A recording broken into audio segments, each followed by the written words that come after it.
down, SKOL brothers and sisters. This is SKOL World, brought to you in Minnesota Sports Talk. I'm your host, Dave. You can follow me on Twitter, TikTok, and Facebook at SKOL World.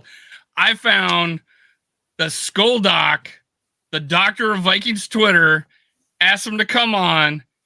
SKOL Doc, tell him where we can find you, man. What's up, guys? Yeah, I'm on Twitter, or X, formerly known as Twitter, whatever you want to call it. SKOL_Doc.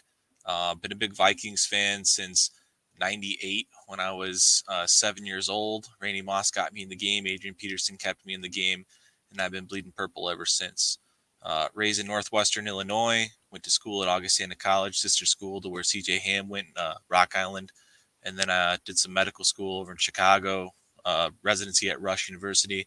Now I'm a foot and ankle surgeon living in the southwest suburbs of Chicago. You can see I'm married into a Bears family over my shoulder here. That's why you see the banner up there. We got a house divided behind me. So me and my wife make that work every day somehow, some way.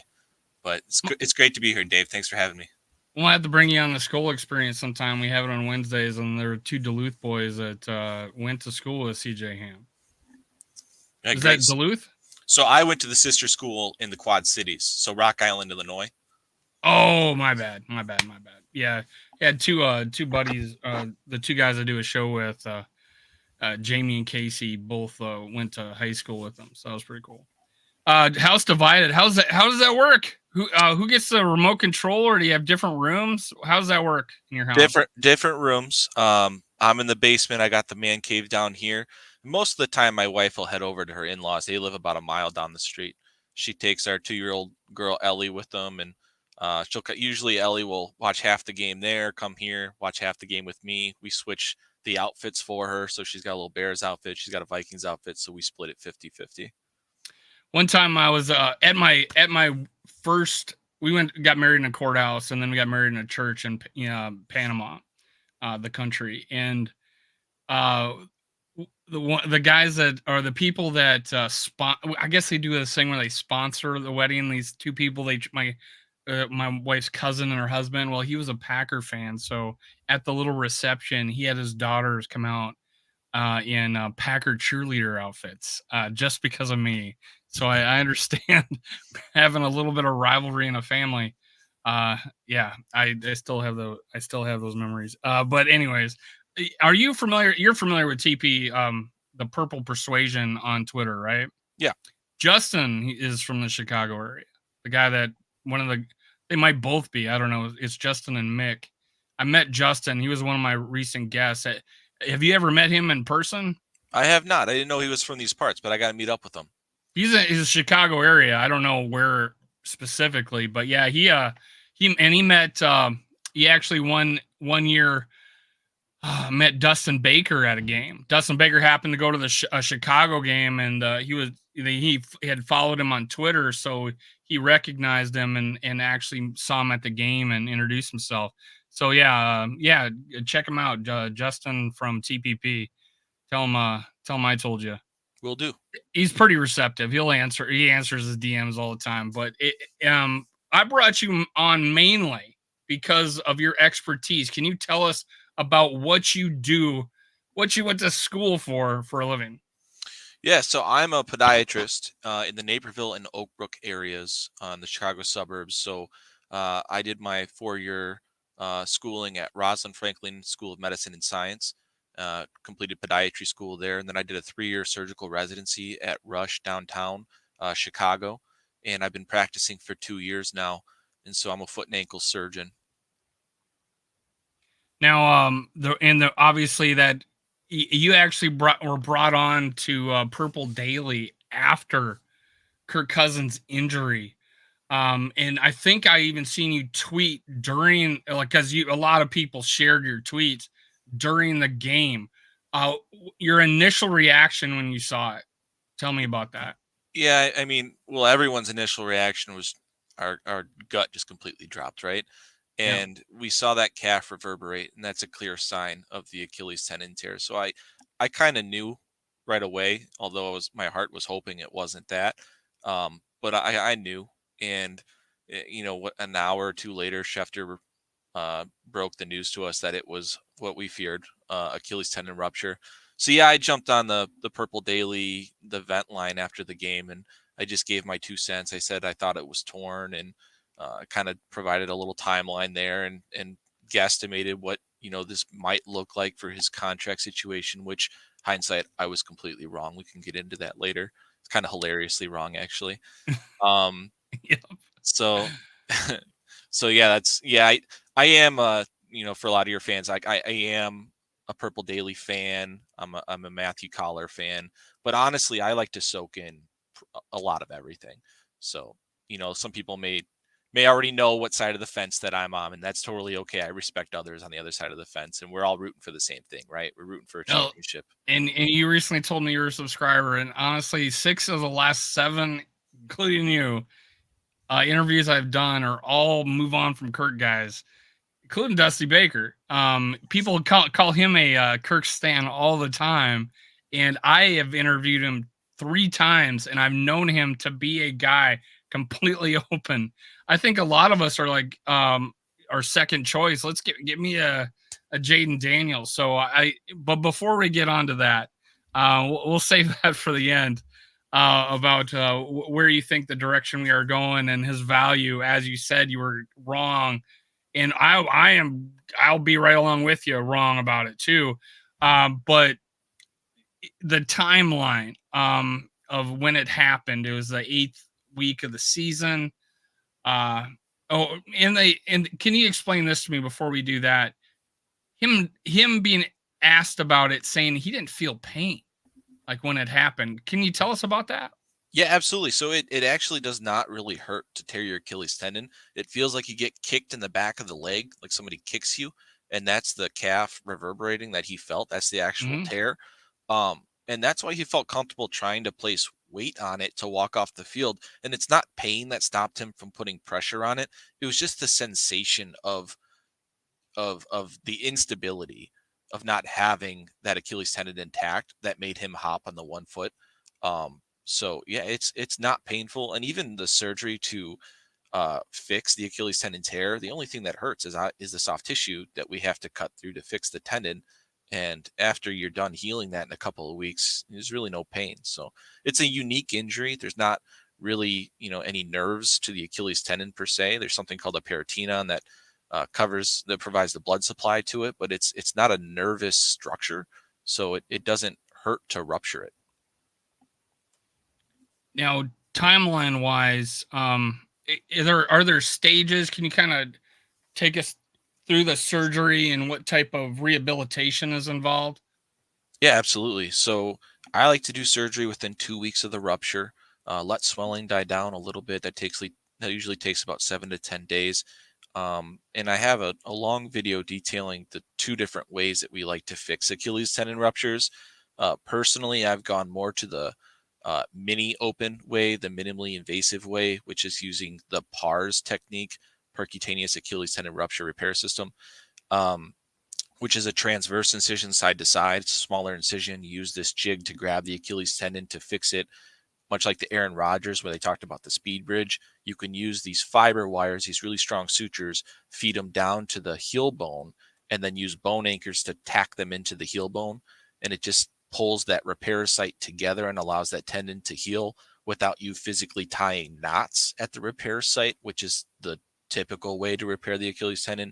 And that's what Kirk Cousins had done, as he described to us from his orthopedic surgeon. So yes, Kirk had the long longitudinal incision where they opened it up, looked at the Achilles tendon rupture site, cleaned it up, and then tied it back together with knots. Okay, it's just two different ways to skin a cat. Honestly, But they're they had the same injury, or yeah, they have the exact same injury. just It's just two different ways of repaired doing to it? exactly. Now, I mean, there was talk about Aaron Rodgers, and let's take a little sidebar here of potentially coming back before the season was over. Was that possible? In my mind, I always said no. The way that they doubled down on it so many times, I was starting to not doubt myself a little bit, but I was like, if he really does this, I'm going to be shocked, like just truly shocked. And then it didn't happen. So I was like, I was right the whole time. I mean, the timeline is the timeline. And again, his procedure didn't shave any time off the recovery. So that's like the way that they were trying to spin it. Oh, because we use the speed bridge. That's just not the case. It's just a different way to skin the cat, honestly. Um, So it's always been 9 months to a year, which is the timeline. And I think that Kirk, has shown excellent progress, which is with his video dropping back. I think Kirk's about little over 4 months out now, right? Yeah, that would have been probably like start of November or late October, right? I So, th- I think I saw that oh, and K-Makers then was, 2 weeks after would be surgery, right? So, or not K. I saw J.K. Dobbins, a video of J.K. Dobbins. He's 5.5 months out. I think Kirk is a month and a half I'm behind him. actually looking at it because I'm going to ask you about it. But anyways, you were asking about the recovery. So, following surgery, the first 6 to 8 weeks after surgery is about healing that tendon. That tendon will heal together, form a nice bond there. So then those knots that you use to tie the tendon together, they're not doing anything anymore because the tendon's healed. Okay. So the first 6 to 8 weeks, I'm really keeping them careful. They're in a cast or they're in a cam boot. They have heel lifts in there to keep that tendon nice and relaxed and not tight, to avoid re-rupture. And after that 6 to 8 week period, then we can start stretching out that tendon, getting our mobility back. So that's typically going to take, 2 to 3 months now, or that 3 month period, to start getting some of that mobility, get out of the boot, start some more athletic activities in terms of stretching and getting some eccentric load. And then that's why I like where Kirk is at. He's about, I think, 4 months now, where he showed us he was confident dropping back, eccentrically loading, meaning lengthening the Achilles tendon, getting that heel on the ground with some force, with a nice tempo drop back. The one thing I didn't see from his video, he didn't seem to be pushing off or driving off of that back foot, which is the last step of his recovery. So months 5 to months 9 is all about strengthening that calf, which is going to lose a lot of mass and a lot of strength. And that just takes time. And that's a big part of the recovery, is just getting that explosion back. Now, for a quarterback, not the biggest deal, but for Kirk, it is a big deal in the sense that's his plant foot, that's his drive foot. So he's going to get a lot of velocity with driving off of that foot. And Kirk's always been a big ground reactive force guy. He uses his entire body, his core, that all starts with the ground to generate that power. So he's going to have to get that back to get, that velo on the football that he had pre-injury. Kirk's never been a big scramble guy, although he had that awesome scramble to the right. I don't remember who that was. He ran for like a 30-yard touchdown. KOC's like, who is this guy? Yeah, like 15, 20 yards. Yeah. And that was great. That's probably not going to be happening next year, if I had to Well, guess. more so for me, I think is I don't think we're going to be doing any tush pushes. I think we're going to be handing it off if he re-signs with us. Especially not with uh, the wide receiver pushing him, Brandon Powell, Yeah, yeah. pushing Now him with 2 times in a 5'8", row. 102-pound soaking wet Brandon Powell. Too Oh cute. God! And I'm like, twice you're gonna do it?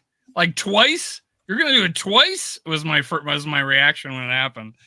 But speaking of this, because you did talk about this is more impressive to me in regards to the timeline than Kirk to be running, jumping as fast as fantastic. J.K. Dobbins, 5.5 months out. Um, different type of athlete, right? Hmm. Running back, probably a little more fast twitch than Kirk Cousins. But here's Probably the more, and even a Cam Akers coming back from an injury. So how does the different type of athlete? How is that a issue? here's the thing about J.K. Dobbins and Cam Akers as well. This is their second time going through the injury, so they know how to rehab the injury. I'm guessing that has a lot to do with his expedited recovery. And here's another thing I wanted to clear up about foot and ankle surgeons. It's my job to fix the tendon, to get that tendon back together uh, at the best that I can by limiting complications with post-op and everything else. That's my job.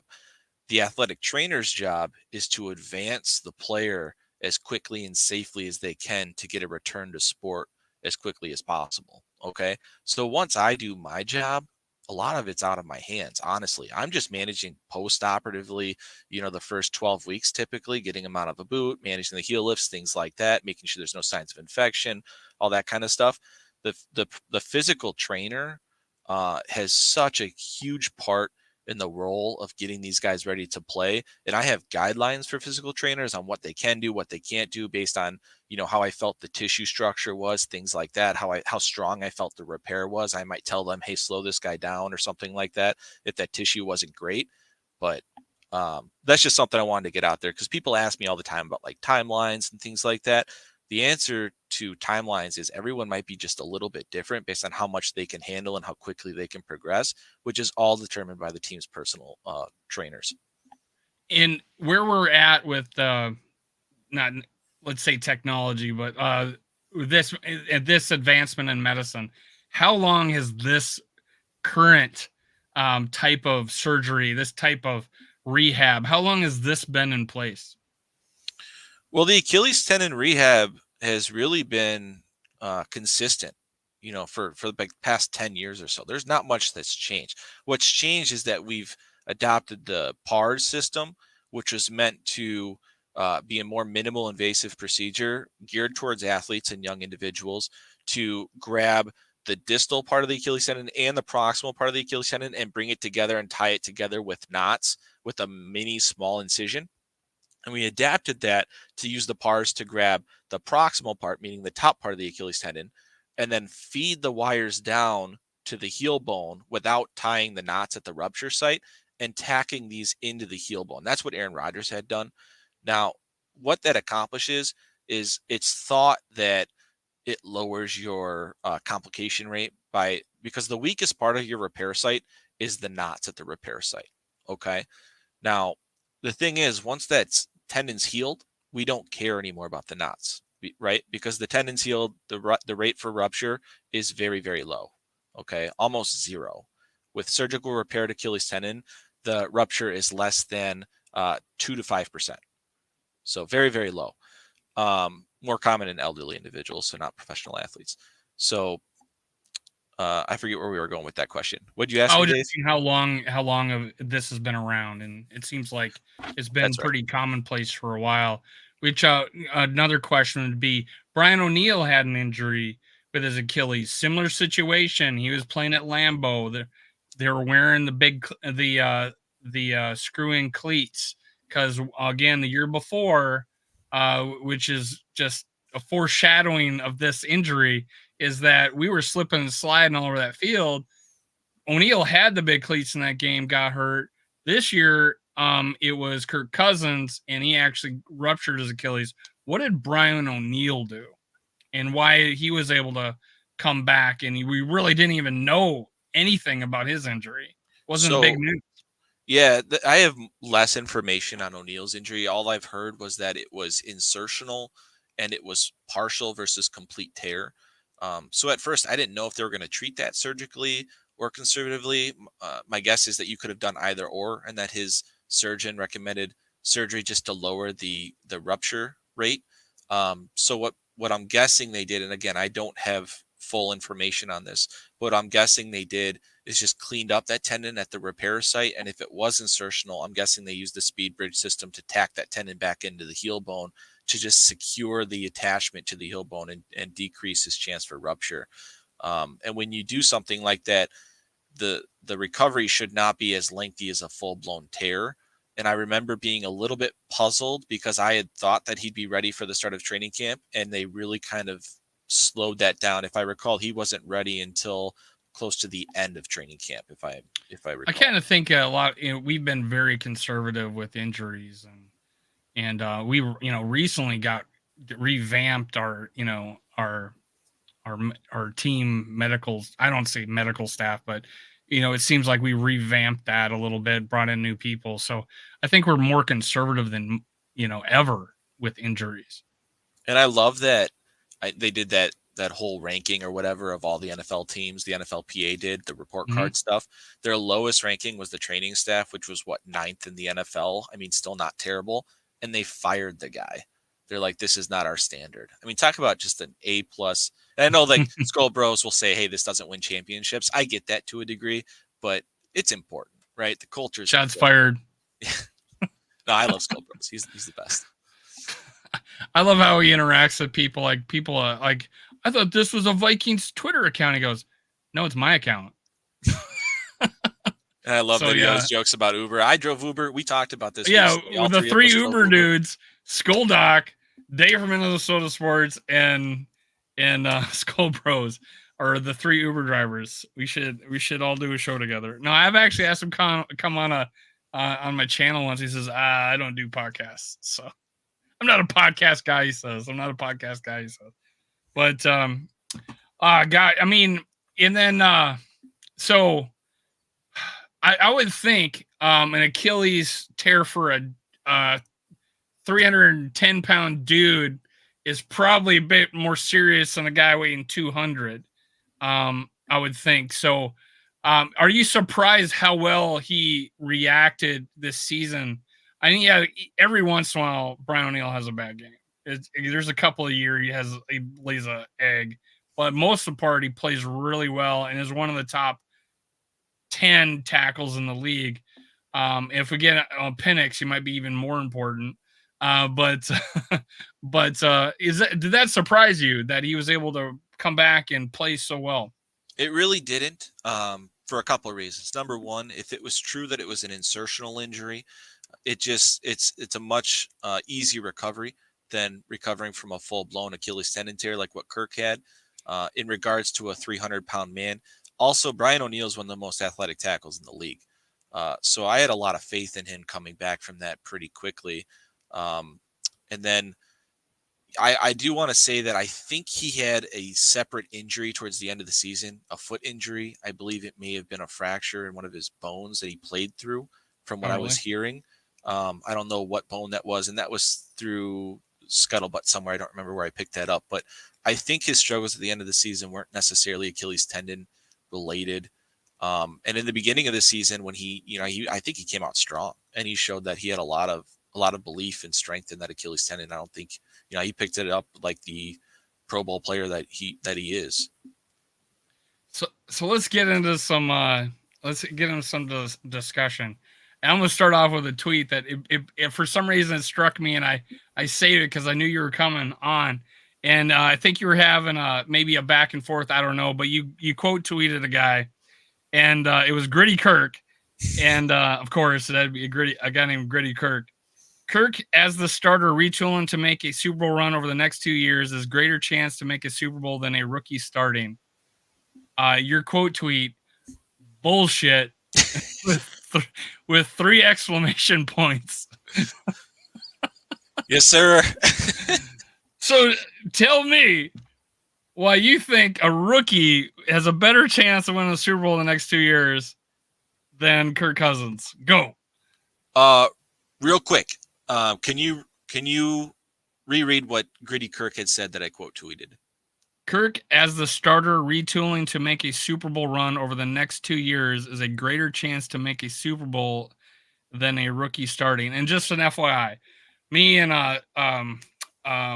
another YouTuber, we did a SKOL rant thing, and he came to the conclusion, uh, let's make a run. And my point and his point has been we have better cap room than we've had the last 6 years over the next 2 years. We're finally don't have the excuses. We can't build a team around Kirk. Of course, he's older now. So, but your viewpoint, according to this, is that you feel it's a better chance, or you can adjust whatever you say. I'm not going to hold you to this, but tell me why. Tell me what you think. Yes. So first and foremost, I just want to say to everybody that I am a big Kirk fan. I love the guy as a quarterback, as a person, as a dad. Love everything about Kirk. I want nothing but the best for him. Don't blame him one bit for, um, chasing the bag, as they say, or going through free agency. He's got to do best by him. There's people out there that are like, oh, he could be more like Drew Brees, Tom Brady. Those are like the only two guys I've ever known to optimally or Drew to Brees, opt in. crazy, playing for like 9 million.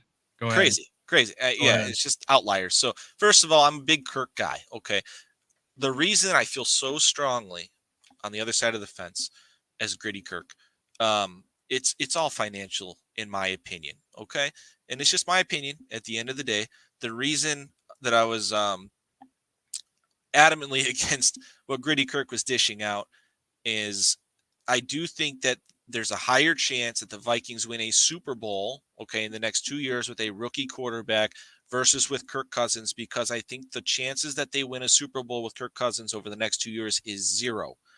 I think the chances that they win a Super Bowl with a rookie quarterback over the next 2 years is probably 0.2%, right? So I don't think they're winning a Super Bowl in the next 2 years, right? But But and here's where my um my thought process goes. This is why I'm so kind of adamant about this whole thing. If where I believe is that the Vikings don't really have a chance to win the Super Bowl with Kirk Cousins in 2 years, why would I want to put more money down the line and push that dead money down the line when I know that that's just going to hurt the cap?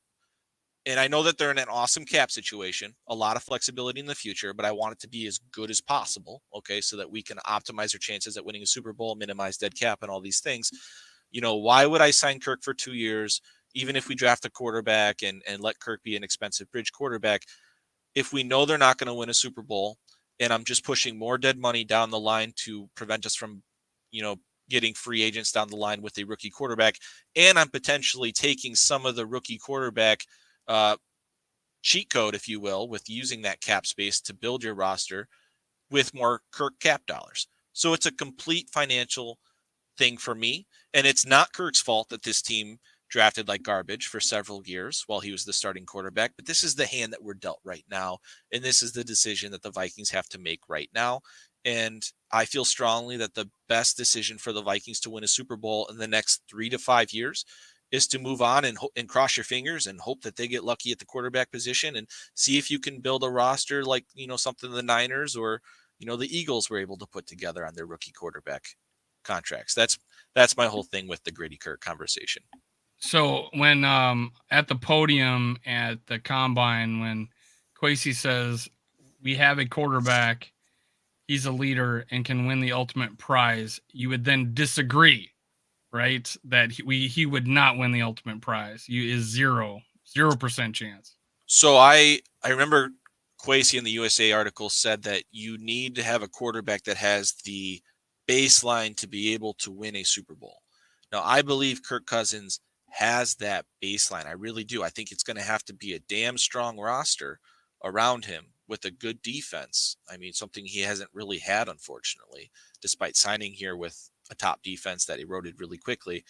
But I don't see a path over the next 2 years outside of selling your soul to the devil and pushing as much money as you can into the future to try to build up this defense over the next 2 years to get that Super Bowl done. I just don't see that path. Or let's say that they do that. What are the realistic chances that they win a Super Bowl and accomplish that goal? It's got to be less than 5%. Like, are we willing to really put ourselves in a tough situation for the next 5 years cap wise to try to go all in? I just don't see the team at that point right now. I really don't. I think there's too many holes on the defensive roster. And there's holes offensively we have to fill too. We have to fill left guard, wide receiver 3. Some people say this can be done for cheap, but I mean, they're holes nonetheless. And obviously other teams are experiencing the same issues of holes they have. And I mean, obviously the Packers are, they were below they were above the cap and they had to get below it. And they didn't even make any big free agent moves last year either.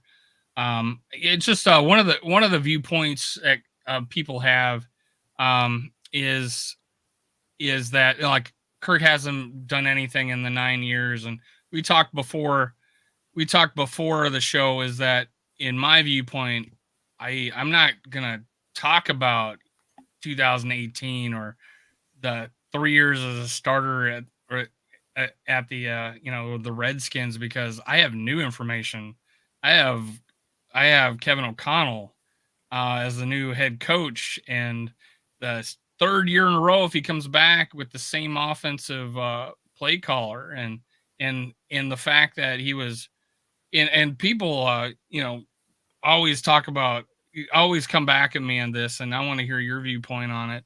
Is he was when we got rid of Zimmer, and the next year we go 13-4, set several a couple NFL records with one score games and 8 come from behind victories, and we did it with a 31 ranked defense with even less talent than the year before on defense.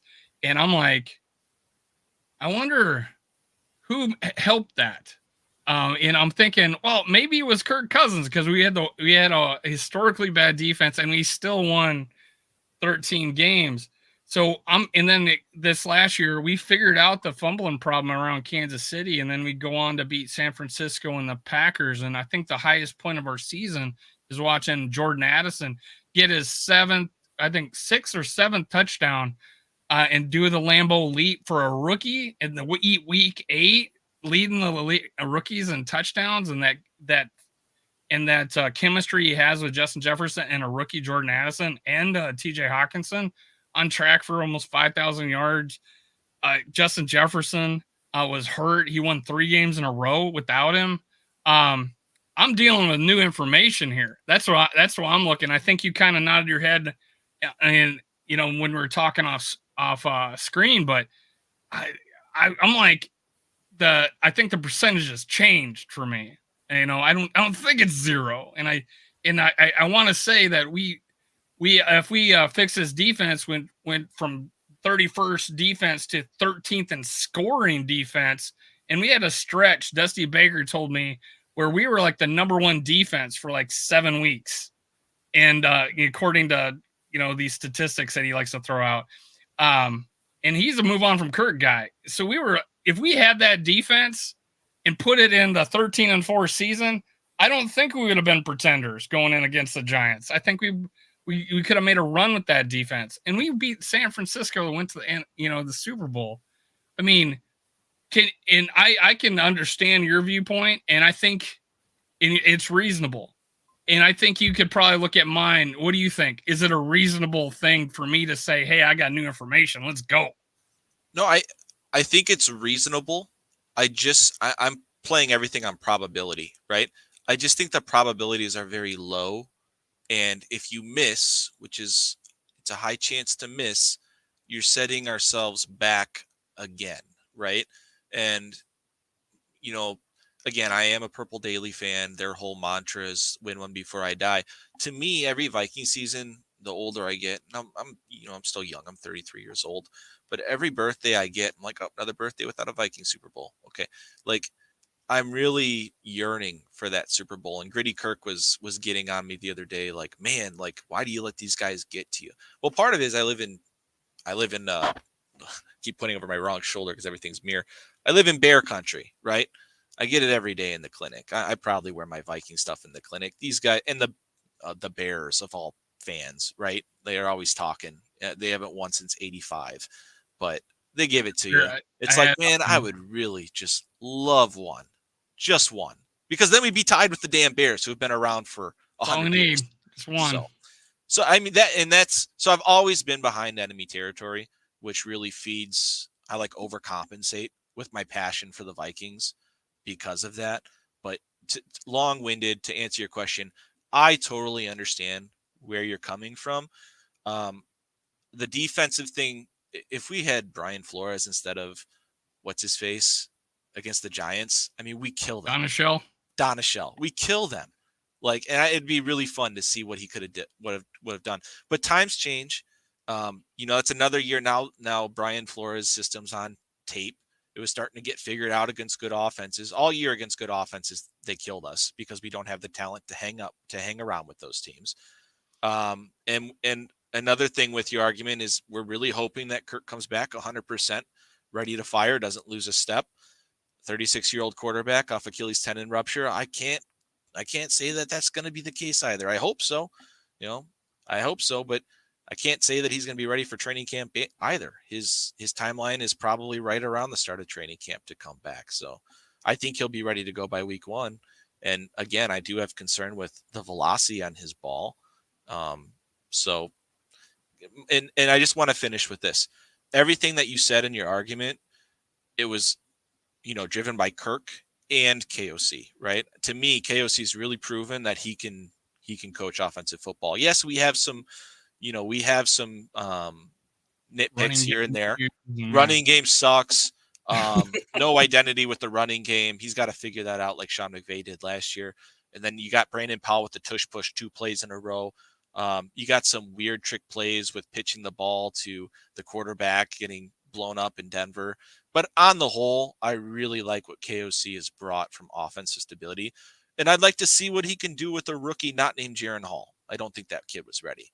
And I don't think that we should be scared because that kid showed that he wasn't ready. I think that you pick a rookie quarterback and you let KOC work a full offseason with him. And if he's ready to go, you let him go. Yeah, I mean, obviously, I think either sides are reasonable, and I always like to use a situation like this as an example.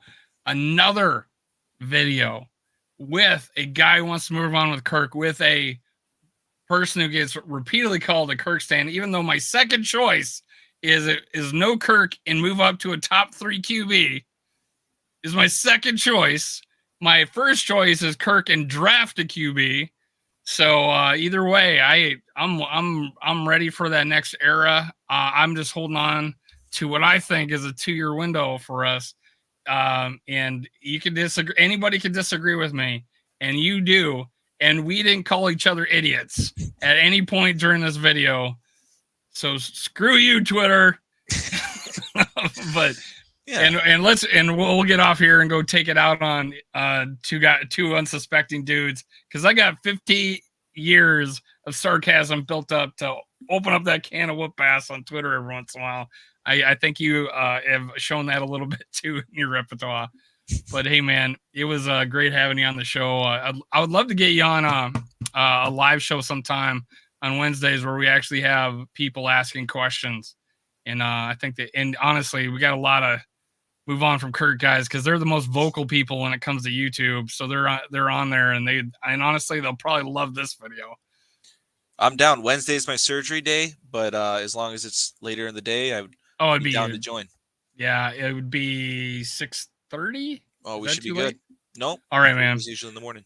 Well, before you go, tell us where we can find you. Again, I'm just on Twitter, SKOL_Doc. Thank you, Dave. It's been a lot of fun here talking with you. And if you have any questions about foot or ankle injuries going forward, just hit me up, my man. Till next time, SKOL.